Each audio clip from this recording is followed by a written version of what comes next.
मैंने उससे वहां बात की, वो बच गया। क्या हुआ? वो भैया बहुत गड़बड़ हो गई, मेरे तो बहुत दर्द हो रहा है। मैं दर्द तू गिरा तेरी होगा, मेरे थोड़ा ना होगा भाई।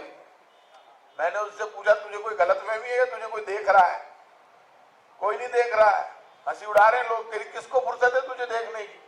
कईयों को ये गलतफहमी है मैं मोटरसाइकिल दौड़ा रहा हूँ, लोग मुझे ही देख रहे हैं। कोई नहीं देख रहा, कान फटता है, आवाज देता है, तो पागल है ये लड़का। और उसके घर वाले वहां पहुंच गए बेचारे, वो परेशान हुए, वो ठीक हो गया। उसके बाद मेरे से मिलने आया, मैंने उसको समझाया, तो उसने कहा भाई साहब मैं तो मोटरसाइकिल चलाना ही छोड़ दिया, मैं हवा निकल गई एक ही एक्सीडेंट में। समझ में आ गई कि जिंदगी क्या है। दर्द वो महसूस करता है जिसके दर्द होता है, जिसके दर्द हुआ ही नहीं, लगी नहीं, वो हंसता रहे, मजाक उड़ाता रहे। हेलमेट नहीं पहनेंगे बाल उड़ जाएंगे, बिना हेलमेट पहने ज्यादा उड़ गए, उनका क्या करें?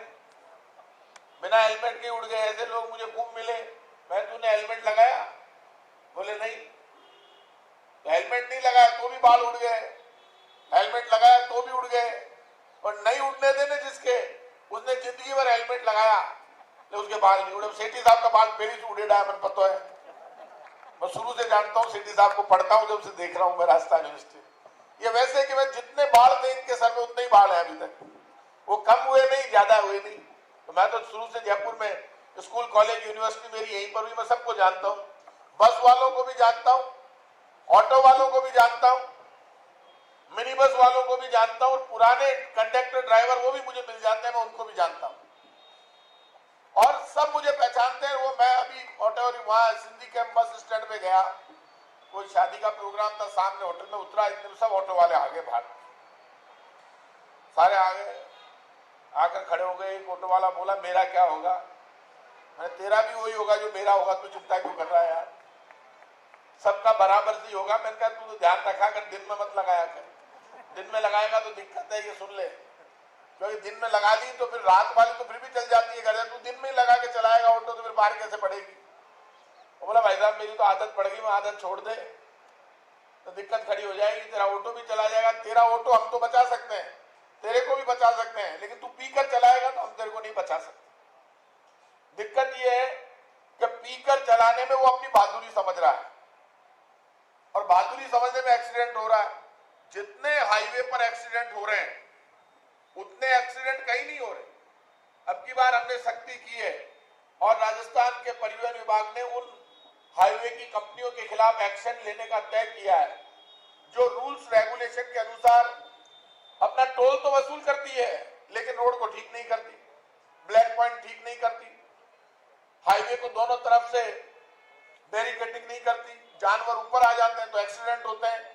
तो जो ड्यूटी एनएचएआई को निभानी है, national highway authority of India को, वो निभाए, जो स्टेट गवर्नमेंट को निभानी वो स्टेट गवर्नमेंट निभाए, जहां दोनों को मिलकर करना है ये काम। क्योंकि सड़क सुरक्षा का काम ऐसा है, वो केंद्र सरकार और राज्य सरकार एक दूसरे पर टाल कर नहीं बच सकती, दोनों को मिलकर जितना काम करना पड़ेगा, लेकिन लोगों की जिंदगी को बचाना पड़ेगा, ये हमारी जिम्मेदारी है। हम एक दूसरे की तरफ बॉल फेंक कर बच नहीं सकते, क्योंकि ये सड़क दुर्घटना में जो मरता है उसको सरकारों में नहीं बांटा जा सकता, वो दर्द है और दर्द सबको महसूस होना चाहिए, और जिसको दर्द महसूस नहीं होता वो इंसान भी नहीं है, उसको जीने का अधिकार भी नहीं है। मैं सबसे कहूंगा आज के दिन, मैंने बीच में हमने ये कोरोना के कारण थोड़ा बंद हो गया, अब हम चालू करेंगे क्योंकि भगवान की कृपा राजस्थान के ऊपर, हिंदुस्तान के ऊपर बहुत जबरदस्त है। यहाँ पे राम और कृष्ण का देश है, यहाँ पे भगवान बुद्ध और महावीर स्वामी हुए, यहाँ धर्म और संस्कृति को प्रधानता दी जाती है। यहाँ हिंदू, मुसलमान, सिख, ईसाई मंदिर, मस्जिद, गिरजाघर, गुरुद्वारे से आरती की, अजान की और दुआ की आवाज आती है। यहाँ प्यार और प्रेम से पूरा मुल्क आगे बढ़ता है। यहाँ धर्म और जाति के नाम पर कानून नहीं बांटे जाते, यहाँ धर्म और जाति से ऊपर उठकर कानून को प्राथमिकता। सुन रहे थे जो यहाँ पर नियम बताते हुए नजर आ रहे थे कि आप किस तरीके से सड़कों पर चले, वाहन को किस तरीके से चलाना है, हेलमेट का इस्तेमाल करना है ताकि जो सड़क हादसे हैं वो कम हो और साथ ही आने वाले दिनों में सड़क हादसों में कमी देखने को मिले। खबरों में आगे बढ़ते हैं, बात करेंगे कोरोना महामारी के चलते हुए लॉकडाउन के 10 महीने बाद राजस्थान में 9वीं से 12वीं तक के स्कूल खुल गए हैं और साथ ही सुबह 9 बजे से ज्यादातर 9:30 बजे से खुले स्कूल अब नियमित क्लास चलेगी। जयपुर के सभी स्कूलों ने कोरोना गाइडलाइन के पालन की तैयारी रविवार तक पूरी कर ली थी और इसी तैयारी के साथ सोमवार को जब बच्चे स्कूल गेट पर पहुंचे तो यहां उन्हें थर्मल स्क्रीनिंग और मास्क जांच के साथ एंट्री दी गई है। कुछ स्कूलों में सोशल डिस्टेंसिंग के लिए गेट के बाहर सफेद गोले बनाए गए हैं ताकि उनमें 6 फीट की दूरी बनी रहे। स्कूलों के एंट्री गेट पर ही थर्मल स्क्रीनिंग और हाथ को सैनिटाइजेशन की व्यवस्था भी नजर आई। स्कूलों में ऑनलाइन क्लासेस भी ऑफलाइन के साथ चलेंगी, यानी कि जो स्टूडेंट्स स्कूल में क्लास आने के इच्छुक नहीं है वो ऑनलाइन घर बैठकर क्लास ज्वाइन कर सकेंगे। अभी 9वीं से 12वीं तक के विद्यार्थियों के लिए प्रदेश के 30,000 स्कूल खुले हैं, जिनमें 14,000 सरकारी, 16 स्कूल शामिल है।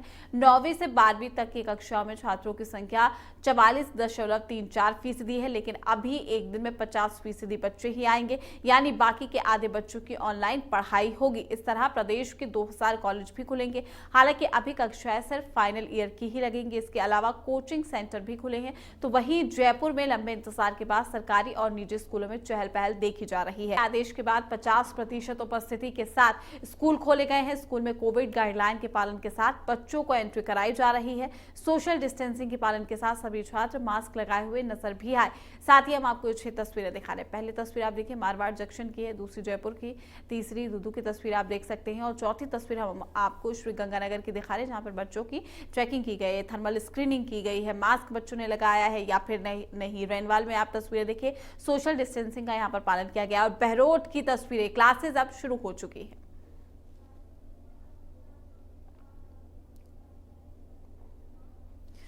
तो स्कूलों में किस तरीके के इंतजाम है, बच्चे कैसे पहुंच रहे हैं, क्या कुछ स्कूल प्रबंधन की तरफ से इंतजाम किए गए हैं, हमारे संवाददाता ने लिया है जायजा। इस रिपोर्ट में देखिए। लंबे इंतजार के बाद आज से सरकारी स्कूल और निजी स्कूल पूरी तरह से खुल चुके हैं। आप तस्वीरों में देख सकते हैं, इस वक्त मैं सरकारी स्कूल में मौजूद हूं। बच्चों के एक एक करके आने का सिलसिला जारी है। हालांकि सुबह 9:30 बजे से जो है 10वीं और 12वीं के बच्चों को आने के निर्देश दिए गए थे और 10 बजे से जो है 9वीं और 12वीं के बच्चों को आने के निर्देश दिए गए थे। हालांकि स्कूल प्रशासन की ओर से पूरी व्यवस्था यहाँ की गई है। बच्चों के हाथों को सैनिटाइज किया जा रहा है। साथ ही साथ सरकार की जो कोरोना गाइडलाइन है उसकी पालना करने के निर्देश भी यहाँ दिए जा रहे हैं। आप देख सकते हैं सैनिटाइजर यहाँ रखा हुआ है। एक एक बच्चे जब स्कूल के अंदर प्रवेश कर रहे हैं उनके हाथों को सैनिटाइज किया जा रहा है। सरकार की जो गाइडलाइन है उसकी पालना करने के निर्देश भी दिए जा रहे हैं।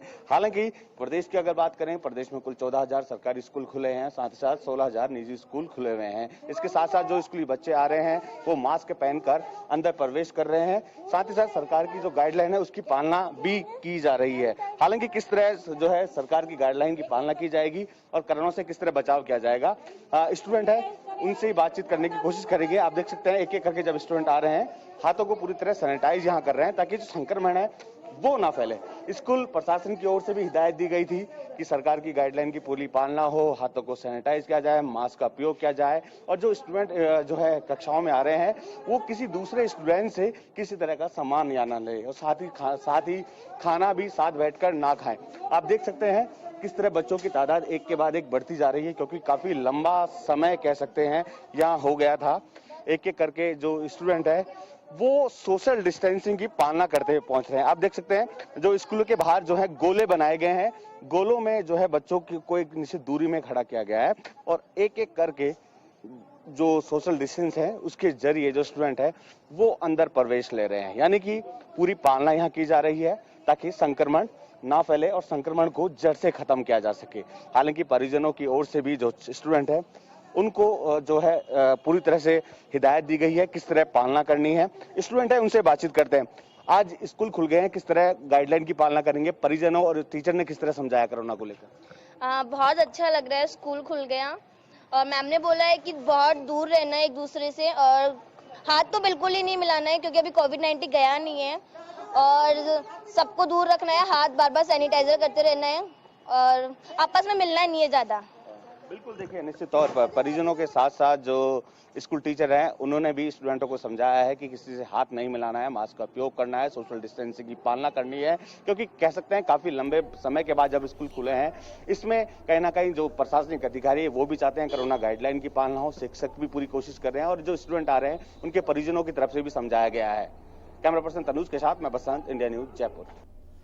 चलिए अब रुक करेंगे। इसी बीच सीकर से बड़ी जानकारी सामने आ रही है। बड़ी और अहम जानकारी से आपको रूबरू करा दें। इस वक्त की बड़ी खबर सीकर से है। शिक्षा मंत्री ने किया है स्कूल का औचक निरीक्षण।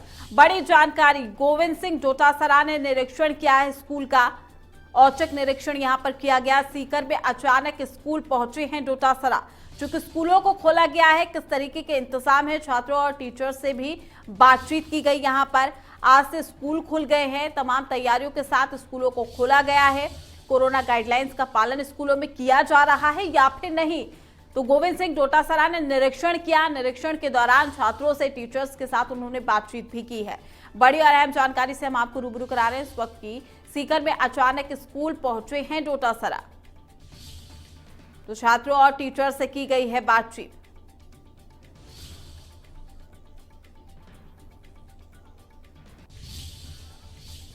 तो स्कूल खुल गए हैं, क्या वाकई कोरोना गाइडलाइंस का पालन किया जा रहा है? क्या कुछ इंतजाम स्कूल प्रबंधन की ओर से किए गए हैं? हमारे संवाददाता ने अजीतगढ़ के स्कूल का जायजा लिया है। इस रिपोर्ट में देखिए। इस प्रकार आज फिर से स्कूल और विद्यालय के आज दरवाजे खुल चुके हैं। 9 महीने 27 दिन बाद आज स्कूल के दरवाजे खुले हैं। जिस प्रकार सरकार द्वारा गाइडलाइन जारी की गई है, यहाँ पर किस प्रकार व्यवस्था की गई है, इसके बारे में हम जानना चाहेंगे। रोहिता जी यादव जो हमारे कार्यवाहक प्रधानाचार्य हैं, इनसे हम बात करते हैं। जी सरकार, ये जो व्यवस्था किस प्रकार से आपने की गई है? जी, अभी आज 18 जनवरी से राज्य सरकार की गाइडलाइन के अनुसार जो विद्यालय खोले गए हैं, उसके अंतर्गत एसओपी की जो गाइडलाइन जारी की गई है, उसमें यही है कि सभी विद्यार्थी और अध्यापक मास्क लगा करके आएँ, सैनिटाइज़र साथ में रखें, सोशल डिस्टेंस बना करके रखें, छात्र छात्राएं टिफिन साथ में लेकर के आएँ और किसी भी प्रकार की अपनी पाठ्य सामग्री और खाद्य सामग्री को न किसी को दें तथा न किसी से लें।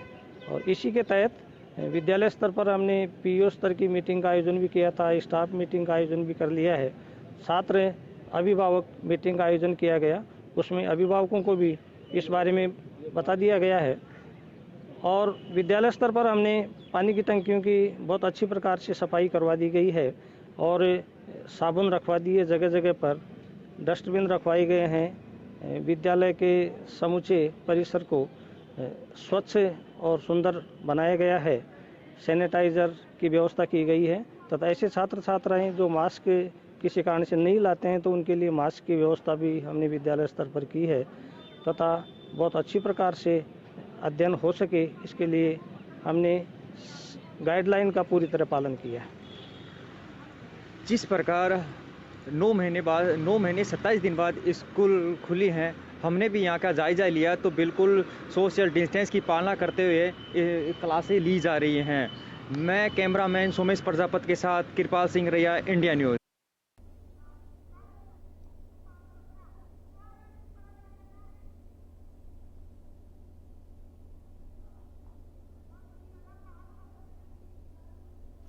तो 6 तस्वीरों के जरिए हम आपको दिखा रहे हैं क्या कुछ इंतजाम किए गए हैं। चूंकि आज से स्कूल खोल दिए गए हैं और आपको ये भी बता दें कि अब बच्चे स्कूल में पहुंच रहे हैं। ऑनलाइन ऑफलाइन दोनों ही क्लासेस जारी रहेगी और साथ ही स्कूल प्रबंधन की तरफ से तमाम इंतजाम, कोरोना गाइडलाइंस का पालन भी किया गया। बच्चों को सोशल डिस्टेंसिंग का करके बिठाया गया है। मास्क बच्चों के पास होना अनिवार्य है और साथ ही थर्मल स्क्रीनिंग भी बच्चों की गई है। तो मारवाड़ जंक्शन, जयपुर, दूदू, श्रीगंगानगर, रेनवाल और बहरोट की तस्वीरों से हम आपको रूबरू करा रहे हैं।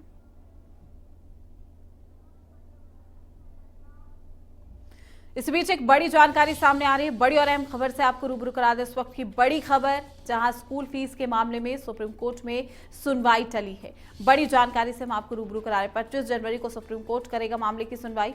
बड़ी और अहम जानकारी, जहां सुप्रीम कोर्ट ने सरकारी वकील को अर्जी की कॉपी देने को कहा है। तो फिलहाल ये सुनवाई टल गई है। राजस्थान हाईकोर्ट के फैसले को दी गई है सुप्रीम कोर्ट में चुनौती। बड़ी जानकारी से हम आपको रूबरू करा रहे हैं, जहां ट्यूशन फीस की 70% फीस को लेकर ये पूरा जो मामला है वो संज्ञान में आया था। स्कूल फीस के मामले में सुप्रीम कोर्ट में ये सुनवाई टली है। बड़ी जानकारी से हम आपको रूबरू करा दें। 25 जनवरी को सुप्रीम कोर्ट करेगा मामले की सुनवाई।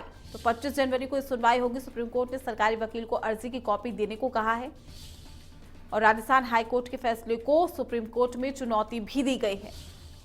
तो ट्यूशन फीस की 70% फीस के हाईकोर्ट के फैसले को चुनौती दी गई है। बड़ी खबर से हम आपको रूबरू करा रहे हैं।